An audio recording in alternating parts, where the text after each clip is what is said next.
Assalamualaikum warahmatullahi wabarakatuh. Waalaikumsalam warahmatullahi wabarakatuh. Alhamdulillahi rabbil alamin wal aqibatu lil muttaqin. Asyhadu an la ilaha illallah wa asyhadu anna Muhammadan abduhu wa rasuluh. Shadiqul wa'dil amin. Allahumma sholli wa sallim ala Muhammadin nabiyil karim wa ala alihi wa ashabihi ajma'in. Wa qala Allah ta'ala fi kitabihil karim, a'udzu billahi minasy syaithanir rajim. Bismillahirrahmanirrahim. Ya ayyuhalladzina amanu kunu qawwamina lillahi syuhada'a bil qist wa la yajrimannakum sana'anu qaumin ala alla ta'dilu i'dilu wa aqrabu lit-taqwa wattaqullah innallaha khabirun bima ta'malun. Wa qala an-nabiy sallallahu alaihi wasallam kullu ummati yadkhuluna al-jannata illa man aba. Qila wa may ya'ba ya Rasulullah? Qala wa man ata'ani dakhala al-jannah wa man asani faqad aba. Shadaqallahul azim wa sadaqa rasuluhun nabiyyil karim wa nahnu ala dzalika minasyahidin wasyakirin walhamdulillahi rabbil alamin. Amma ba'd. Hadirin sidang jamaah sholat subuh Masjid Baitul Syakil Quran rahimani rahmatullah. Memasuki Ramadan yang kelima, keempat ini ya, memasuki Ramadan yang keempat. Berarti sekarang tanggal 4. Ingatnya tadi ngimaminya wal musonatu minan nisa. Ya. Jadi kita bersyukur kepada Allah karena kita masih bertahan ya di babak penyisian. Hadirin rahimani rahimakumullah. Pertama, bertahan di babak penyisian. Yang kedua, kita bisa menikmati betapa indahnya puasa. Sebab ada orang yang merasa tersiksa dengan puasa itu.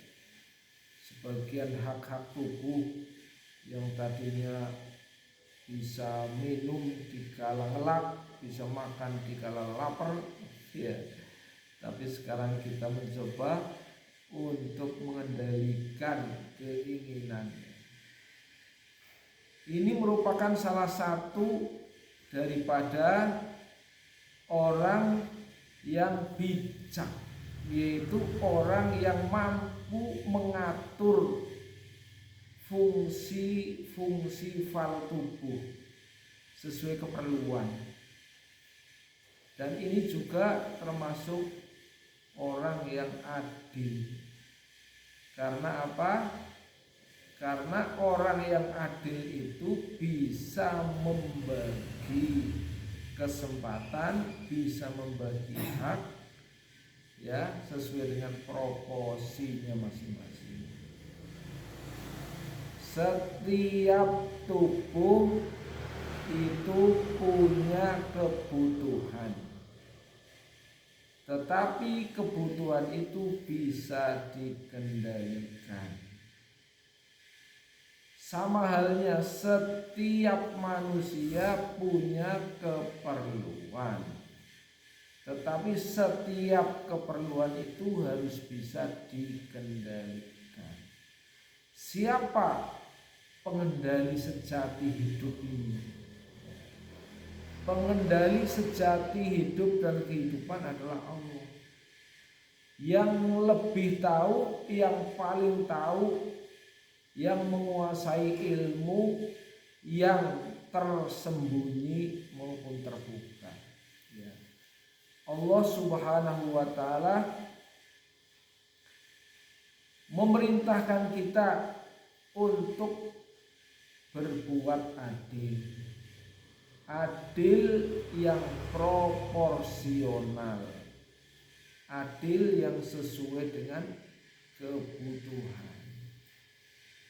Adil secara umum itu berarti kita menunaikan hak sesuai dengan haknya, memenuhi hak sesuai dengan haknya, dan menunaikan kewajiban sesuai dengan kewajiban. Diri kita punya hak, ya. Mata punya hak, telinga punya hak, tangan punya hak, kaki punya hak, perut punya hak. Orang yang adil adalah orang yang dapat memenuhi haknya, ya, sesuai dengan keadilan ilahi. Maka apabila hak-hak itu ditunaikan sesuai dengan haknya, akan terjadi kehidupan yang nyaman. Dengan kata lain, kehidupan yang selesai, ya. Maka oleh karena itu perintah kita untuk berbuat adil, ya ayyuhalladzina amanu, wahai orang-orang yang beriman, kunu qawwamina lillahi syuhada'a bil qist. Jadikanlah kalian kaum yang bagaimana? Kaum yang menjadi saksi, ya, dengan kebenaran, keadilan, ya. Kita itu sebagai pelaku adil, saksi bagi Allah Subhanahu wa taala untuk menunaikan hak dan kebenaran. Hak atau kebenaran, menunaikan keadilan. Kepada siapa kita berbuat adil dan bagaimana keadilan itu ditunaikan? Tentu saja keadilan harus ditunaikan sesuai hak setiap diri manusia dan sesuai dengan hak setiap organ tubuh manusia. Menunaikan hak terhadap diri kita sendiri, menunaikan hak pada orang lain, ya. Hak orang lain pada diri kita adalah merupakan kewajiban diri kita kepada orang lain. Hak jasad organ tubuh dalam diri kita adalah kewajiban kita untuk mengusahakan kebutuhan dan keperluan sesuai dengan proporsinya. Puasa adalah merupakan salah satu cara untuk menunaikan hak, ya. Karena apa? Pandangan kita punya hak, ya. Pendengaran kita punya hak, mulut kita punya hak, kerongkongan kita punya hak, lambung kita punya hak. Hak-hak mereka itu sudah diatur oleh Allah Subhanahu wa taala. Dan puasa adalah merupakan cara untuk mengatur hak supaya mereka tetap memenuhi kebutuhan, keperluan, tetapi mereka dalam keadaan yang terpenuhi secara hakiki. Terpenuhi secara hakiki tidak sama dengan terpenuhi secara nafsu, ya. Terpenuhi secara hakiki artinya kebutuhan dasar dari masing-masing organ tubuh terpenuhi secara sehat dan proporsional melalui puasa, salah satunya, ya. Karena itu apa? Karena tubuh kita itu bekerja sebagaimana mesin itu bekerja. Coba kalau mesin bekerja tidak diberi kesempatan istirahat, ya. Gilingan padi dari pagi sampai pagi lagi terus berjalan, giling terus. Kira-kira sehat apa enggak? mesinnya cepat rusak apa enggak? Cepat rusak. Karena dia punya hak giling, punya hak istirahat, punya kewajiban giling, punya hak istirahat juga. Begitu juga organ tubuh fal kita ya, diatur sedemikian rupa sehingga hak-hak mereka ditunaikan dan juga kewajiban mereka ditunaikan. Kewajiban mata, apa kewajiban mata kita?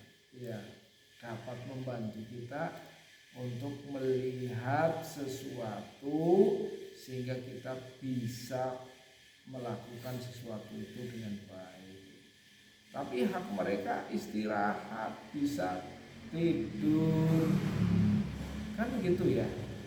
Perut kita juga begitu. Kalau hak kepada orang lain itu bagaimana? Tunaikan sesuai dengan haknya.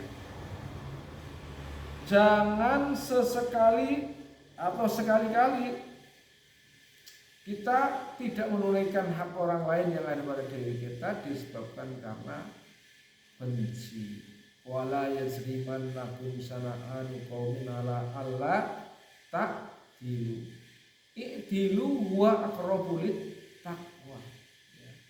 Karena benci maka haknya tidak ditunaikan, ya. Atau kita tidak menunaikan haknya karena dilimpahkan ke hak orang lain yang disukai. Haknya Humam saya cabut, kemudian saya kasihkan kepada Aska karena saya menyukai Aska, misalnya gitu ya. Nah, itu namanya tidak adil. Mereka punya hak sesuai dengan porsinya masing-masing, tunaikan hak itu. Nah, itulah sebabnya maka puasa adalah merupakan arena untuk mengatur dan mendistribusikan hak dan kewajiban dalam setiap organ tubuh kita sedemikian rupa sehingga tubuh kita merasa nyaman. Karena apa? Setiap organ tubuh mendapatkan haknya masing-masing. Sebagaimana juga kita belajar untuk menunaikan hak orang lain yang menjadi haknya sesuai dengan kewajiban kita. Nah, dalam hal ini ya, perkara penting yang harus kita tunaikan adalah keadilan. Karena keadilan tidak bermakna sama rata dan sama rasa, ya. Kalau orang-orang komunis sana ya, ateis katanya memiliki prinsip sama rata sama rasa. Nah, sama rata sama rasa itu tidak mencerminkan keadilan. Sebab kalau kalian sekolah yang satu jadi mahasiswa, yang dua pelajar SMP, yang ketiga anak baru gede umur TK, kira-kira kebutuhannya sama apa enggak? Kebutuhan anak mahasiswa, anak SMP sama anak baru bayi sama enggak? Sama. Kebutuhannya sama.